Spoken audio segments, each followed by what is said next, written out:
नमस्कार, आप देख रहे हैं विकासनामा न्यूज। आपके साथ मैं हूं राशि। आइए खबरों की शुरुआत करेंगे। ग्वालियर में आज राजमाता विजय राजे सिंधिया की 103वीं जयंती मनाई जा रही है। जयंती के मौके पर सिंधिया छतरी स्थित राजमाता समाधि स्थल का आयोजन हुआ। राजमाता विजय राजे सिंधिया की समाधि स्थल पर भजन अंजलि का कार्यक्रम आयोजित किया गया। यहां पर केंद्रीय मंत्री सिंधिया, खेल मंत्री यशोधरा राजे सिंधिया, गृह मंत्री डॉक्टर नरोत्तम मिश्रा, पूर्व मंत्री जयभान सिंह पवैया, सांसद विवेक शेजवलकर के साथ सैकड़ों की तादाद में जनप्रतिनिधि व हजारों लोग पहुंचे। साथ ही साथ लोगों ने राजमाता विजय राजे सिंधिया को पुष्पांजलि अर्पित की। इस मौके पर शहर के विभिन्न धर्मगुरु भी समाधि स्थल पर पहुंचे। उन्होंने राजमाता के कार्यों को याद किया, उन्हें पुष्पांजलि अर्पित की। मौके पर केंद्रीय मंत्री सिंधिया ने कहा कि देश सेवा की परंपरा सिंधिया परिवार की परंपरा रही है। चाहे मेरे पूज्य पिताजी हों, मेरी आजी अम्मा हों, सभी ने राजनीति को देश सेवा, जन सेवा के रूप में प्रस्तुत किया है। सिंधिया परिवार ने राजनीति को हमेशा जन सेवा के रूप में मनाया है। इसका उदाहरण आज मेरी आजी अम्मा का जीवन काल है। उसी सिद्धांत को अपनाकर सिंधिया परिवार की परंपरा निभाने का संकल्प आज के दिन हम लेते हैं।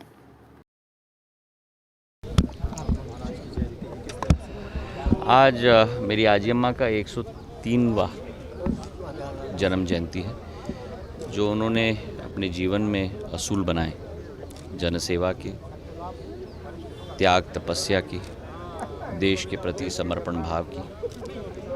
आज केवल परिजन नहीं, लेकिन मैं मानता हूं कि देश के वासियों के लिए एक प्रेरणा के रूप में वे उभरी हैं और उनके संकल्पों पे, उनके मूल्यों और सिद्धांतों पे चलने का एक लक्ष्य स्थापित करके देश सेवा के प्रति जो सिंधिया परिवार की एक परंपरा रही है, चाहे मेरे पूज्य पिताजी हों, चाहे मेरी आजी अम्मा हों, सबकी जनसेवा और देश सेवा, इस लक्ष्य की पूर्ति हम अपने जीवन में कर पाएं।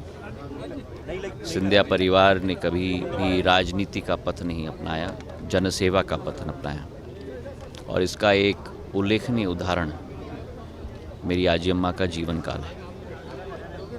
और उसी सिद्धांत को अपनाकर अपने जीवन में भी उस सिंधिया परिवार की परंपरा निभाने का संकल्प दिन प्रतिदिन हम सब लेते हैं। इस साल बड़ी उपलब्धियां ग्वालियर संबल अंचल को मिली। यह साल ग्वालियर को एक नया चमकता हुआ सितारा के रूप में परिवर्तित करने का साल है।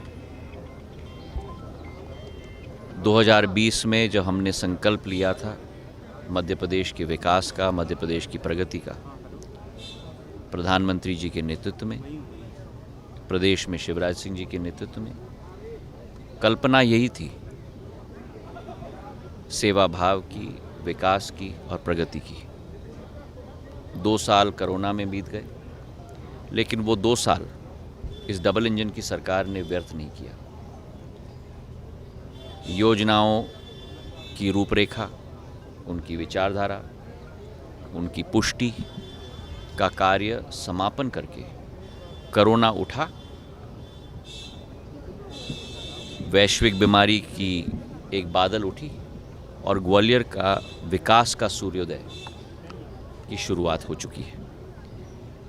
एलिवेटेड रोड की हम बात करें, जो 1100 करोड़ रुपए के लागत से एक नया रूप ग्वालियर धारण करेगा स्वर्ण रेखा नदी पर। 1000 बिस्तर की अस्पताल की हम लोग बात करें, आने वाले दिनों में नया रेलवे स्टेशन की सौगात ग्वालियर को मिलेगी। आगामी 16 तारीख को गृह मंत्री जी स्वयं आ रहे हैं नया टर्मिनल बिल्डिंग की भूमि पूजन करने के लिए। देश के कोने कोने से आज ग्वालियर नागर विमानन के साथ जुड़ रहा है। एयरबस का विमान दिल्ली के साथ हमको जोड़ रहा है।